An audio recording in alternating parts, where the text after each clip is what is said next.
Dizem que o amor e o ódio andam lado a lado. Mas o que fazer quando a pessoa que você mais ama na vida também é aquela que você mais odeia? Pode isso? É possível? Pois eu cresci em uma família muito unida. Meus pais tiveram 3 filhos e sempre ensinaram como família é a base de tudo. E é mesmo. Eles nunca deixavam a gente brigar, por exemplo. E se a gente brigasse, a gente era obrigado a ficar junto até se resolver. Lá em casa sempre foi assim. Um por todos e todos por um. Eu lembro que o meu pai dizia que, além de família, ali estavam também nossos melhores amigos. E que éramos as únicas pessoas em que sempre poderíamos confiar de olhos fechados. Foi assim que eu cresci, foi nesse ambiente que eu cresci. Um ambiente cheio de amor, união, carinho e respeito. Quando eu fiquei mais velho, eu comecei a namorar. E todas as vezes, todas mesmo, eu já namorava pensando se aquela mulher seria a ideal para eu passar o resto da minha vida. Eu nunca fui um cara de balada, de sair muito, de ficar com várias. Eu gostava mesmo de namorar. E tinha, sim, o sonho de um dia também construir a minha família. Quando eu comecei a sair com a Vanessa, ninguém entendeu muito bem. Ela era muito diferente de mim. A gente brinca que a gente não concordava nem nas coisas óbvias, como se o céu era azul ou não. Mesmo assim, tinha uma coisa que ligava a gente: a honestidade. Essa sempre foi a qualidade em que eu mais prezei nas mulheres. Para mim, as pessoas poderiam ter todos os defeitos, mas elas tinham que ser honestas. E a Vanessa, ela pensava exatamente como eu. Meu amor, parabéns pelos nossos 2 anos de namoro. Os melhores 2 anos da minha vida, Van. Pra mim também. Olha, no começo ninguém achava que daria certo, né? Sempre falaram, sempre. Não vai dar certo isso. Mas eu sempre soube que seria sim, um relacionamento legal. Eu sempre soube que daria certo. Ninguém achava porque eles não sabiam de verdade o tamanho desse amor que a gente tem. Mas nós provamos a eles, né? E eu quero provar ainda mais. Van, olha pra mim. Você quer casar comigo? O que foi que você falou? Casa comigo. Meu Deus. Por isso eu não esperava. É claro que eu quero sim, quero muito.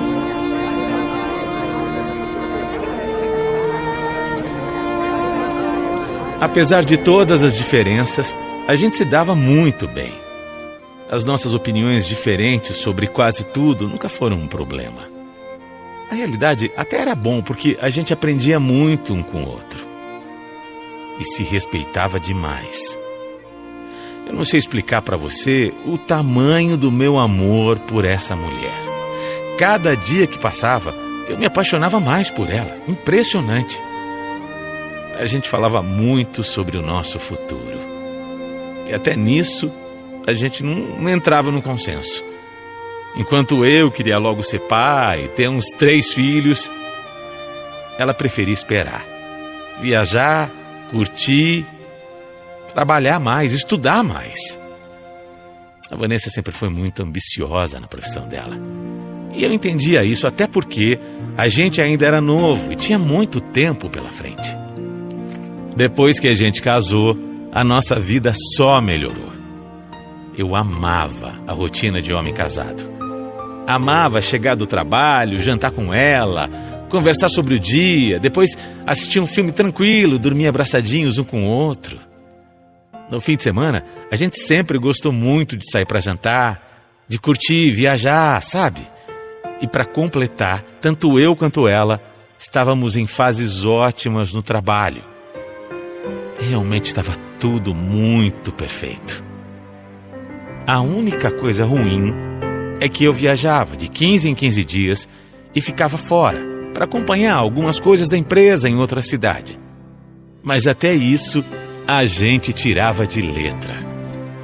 Depois de mais ou menos 1 ano de casados, eu eu senti que a Vanessa estava meio estranha. Ela, não sei, estava meio quieta, passava alguns dias meio triste, com algumas oscilações de humor muito fortes. Eu perguntei para ela, perguntei muito o que é que estava acontecendo. Mas ela dizia que não sabia o que era. Tinha dia que ela estava bem, mas tinha dia que ela não estava legal. Um dia, eu cheguei em casa do trabalho e ela estava com uma cara péssima. Mas mesmo depois que eu perguntei, ela disse que não era nada. Que ela estava naqueles dias que ela não se sentia tão feliz. Naquela noite, a gente foi até dormir sem nem conversar direito. Coisa que nunca acontecia. No dia seguinte, eu levantei, fui fazer as coisas, tirar o lixo da casa e um dos sacos rasgou. Quando eu fui recolher tudo, eu tive uma surpresa. Eu encontrei, no lixo, encontrei uma coisa que eu nunca imaginaria. Eu nunca poderia imaginar. E eu olhei mesmo, no meio do lixo. Peguei e fiquei olhando para aquilo. Lógico que eu sabia o que era. E sabia o que significava. Então eu voltei para dentro de casa sem entender. Que cara é essa, João? Vanessa, o que é isso? Você tá grávida? Encontrei esse teste aqui de farmácia no lixo. O quê? Ué, você deu pra revirar lixo agora, é isso? Responde minha pergunta. Vanessa, você tá grávida? Tô, João, tô. Aconteceu, quer dizer, nós vamos ser pais, é isso. Mas, meu Deus do céu. Mas, meu amor, como é que você esconde uma coisa dessa? Como é que você não me fala uma coisa dessas? Essa é a melhor notícia do mundo inteiro. Eu ia te fazer uma surpresa. É isso. Mas você quis mexer no lixo, né?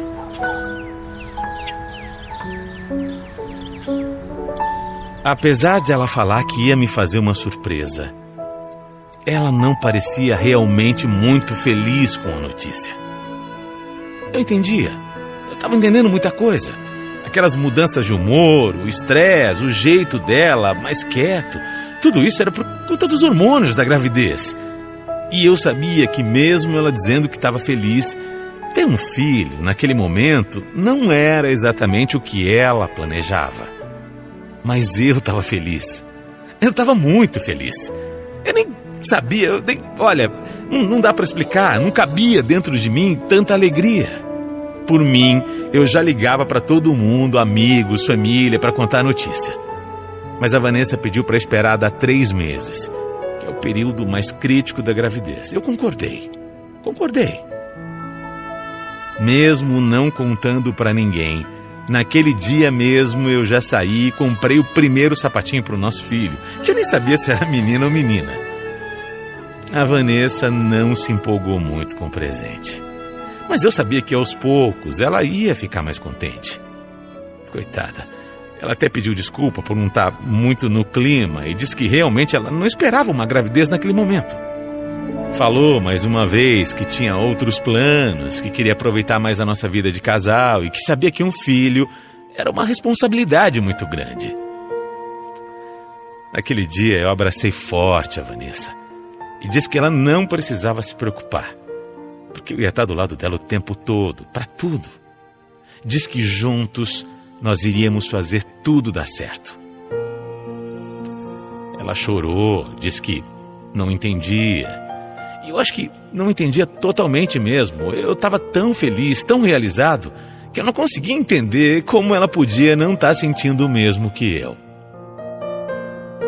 Enfim, naqueles dias, a gente se desentendeu algumas vezes, porque o tempo ia passando e ela continuava se lamentando por ter engravidado.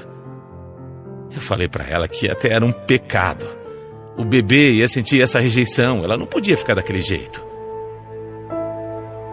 Mas foi um momento difícil. Ela parecia apática a tudo. Não se cuidava, não comia direito, não dormia. Até os exames que ela tinha que fazer, sabe? Eu que insistia para ela ir atrás. Até que teve um final de semana que eu tive que fazer uma daquelas minhas viagens a trabalho. E fiquei muito angustiado. Eu estava com uma sensação ruim, um pressentimento. Até cheguei a pedir para o meu chefe para mandar outra pessoa, mas não tinha como. Eu precisava e era um cliente muito importante. Ao me despedir, eu abracei a Vanessa e praticamente implorei para ela se cuidar. Ela falou para eu ir tranquilo, prometeu que ficaria bem. Seriam 5 dias fora. Mas aqueles 5 dias para mim foram uma eternidade. Aqueles 5 dias eu não sabia, mas mudariam toda a minha vida. Eu não deixei de ligar em nenhum momento para a Van. Eu ligava o tempo todo, mandava mensagem, conversava, mas no terceiro dia da minha viagem, eu percebi que ela sumiu, porque ela me respondia rápido, ela atendia o meu telefone, mas naquele dia não. Foi tudo diferente e eu comecei a ficar desesperado. Ela não me atendia, não me respondia, nada. Eu entrei em desespero. Liguei para minha sogra, para minha mãe, mas ninguém sabia dela. Pedi até para irem até nossa casa. Mas ela não estava lá. Depois de horas sem notícias, eu já me preparando para voltar, a Vanessa me ligou. E explicou por que ela tinha sumido. Naquele telefonema, ela falou. Ela contou o que tinha acontecido. Aquela notícia doeu como uma facada no meu coração.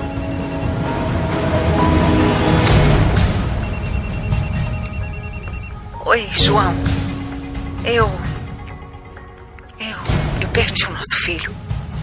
O que, Vanessa? Como assim? O que você está falando? Eu tive um sangramento, João. A Luísa, minha amiga do trabalho, me ajudou e quando eu cheguei no hospital, eu já tinha perdido a criança. Me perdoa, eu não tive culpa. Eu sei que você queria tanto esse filho. Me perdoa, tá bom? Eu só sei dizer que na hora eu não conseguia nem raciocinar direito. O meu primeiro pensamento foi horrível. Eu cheguei a pensar que isso era um castigo. Um castigo pela Vanessa ter rejeitado tanto aquele bebê. Mas era um pecado pensar assim. Coitada, ela estava triste no telefone. Eu estava percebendo que ela também estava muito triste, como eu. Claro que eu acabei voltando para casa naquele dia mesmo. E quando a gente se encontrou, a gente se abraçou forte. Eu falei para ela para que ela não se culpasse por aquilo, que aquilo poderia acontecer mesmo e que Deus sabia o que era melhor para nós. Eu tentei confortar a minha mulher, mesmo sabendo que quem estava sofrendo ali, quem estava sofrendo mais, era eu. Gente, eu fiquei péssimo. Ser pai era o sonho da minha vida, o meu maior sonho. E eu demorei para entender tudo aquilo. Demorei para absorver. Já a Vanessa, depois de uns dias, já tinha superado tudo. Estava ótima, com um bom humor que há muito tempo eu não via. E eu comecei a achar esquisito. Eu ainda estava triste, estava muito triste. E achei que ela estava mais tentando fingir que estava bem para me ajudar, enfim, para ser o lado mais forte. Só que não era. Não era. No fim de semana, menos de 10 dias depois do que tudo aconteceu, ela disse que até queria sair para dançar. Mas como? Queria se divertir. Que comportamento era aquele? Tava estranho para mim. Eu falava para ela como dançar, se divertir. Eu Eu ainda não consigo, eu tô muito triste, eu dizia para ela. Mas eu comecei a desconfiar. Eu comecei a achar tudo muito esquisito. E decidi fazer a única coisa que me passou pela cabeça. Mesmo não sendo certo, e eu tenho consciência disso. Eu esperei um dia a Vanessa dormir e mexi no celular dela. Eu sabia a senha. Fui direto na conversa com a Luísa, amiga que ela contou que socorreu ela no dia que ela perdeu o bebê. Olha, eu tremia tanto na hora, porque ao mesmo tempo eu não queria pensar no pior. Acho até que no fundo eu sabia o que eu poderia encontrar ali. Eu só não queria acreditar. Mas quando eu comecei a ler as conversas, Tava tudo lá. Tava tudo lá, exatamente como eu suspeitei. Ela fez. A Vanessa não teve um sangramento. A Vanessa não perdeu o nosso bebê. A Vanessa simplesmente, ela acabou com a vida do nosso filho. Tava ali. Tava na conversa. Não tinha dúvida. Tava escrito, totalmente explícito. A amiga dela ajudou, ficou com ela. Elas falaram sobre isso, sobre todos os detalhes naquela conversa. A Vanessa planejou tudo. Esperou eu viajar para tirar o nosso bebê. Eu surtei. Era de madrugada. Eu comecei a gritar, a quebrar tudo dentro de casa. A Vanessa acordou assustada, não sabendo o que estava acontecendo, e mesmo vendo que eu estava com o celular dela na mão, ela ainda tentou negar. Mas não adiantava. Não restava dúvida. Não teve outro jeito, ela precisou admitir. Olha, eu nunca senti uma coisa tão ruim na minha vida.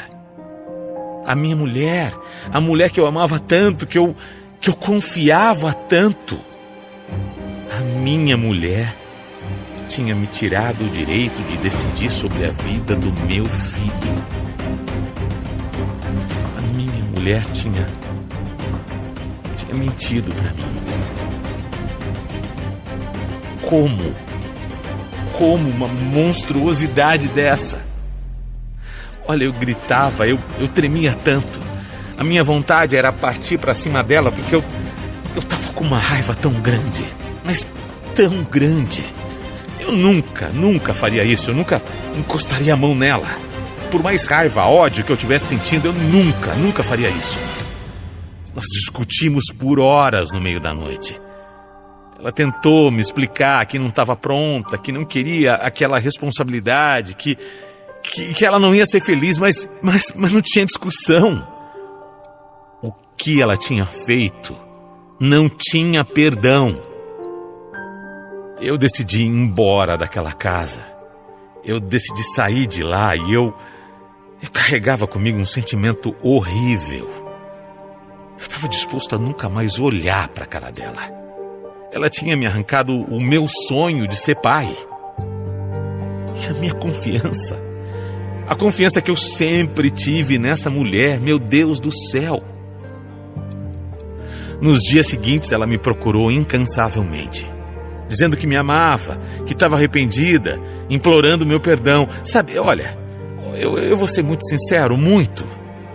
Eu não vou conseguir perdoar. Eu não consigo. Eu até penso, lógico que eu penso. Uma mulher que me acompanhou por tanto tempo, que fazia parte da minha vida, que eu sentia um amor tão grande. Um amor que eu ainda sinto. Se eu disser que eu não amo mais a Vanessa, eu vou estar mentindo. Quem dera fosse tão fácil tirar alguém do coração, não é? Por mais que as pessoas errem tanto, a gente nem sempre consegue escolher de quem gosta. E é isso. Infelizmente é isso que acontece comigo. Eu amo a Vanessa. Infelizmente, amo. Mesmo sem querer, eu amo. Mas ao mesmo tempo, ela se tornou a pessoa que eu mais odeio no mundo. Por isso que eu falei no começo da minha história. Pode isso? A pessoa que você mais ama é a pessoa que você mais odeia. Eu nunca imaginei viver esses dois sentimentos assim, dessa forma. O que a Vanessa fez comigo, eu nunca vou conseguir perdoar.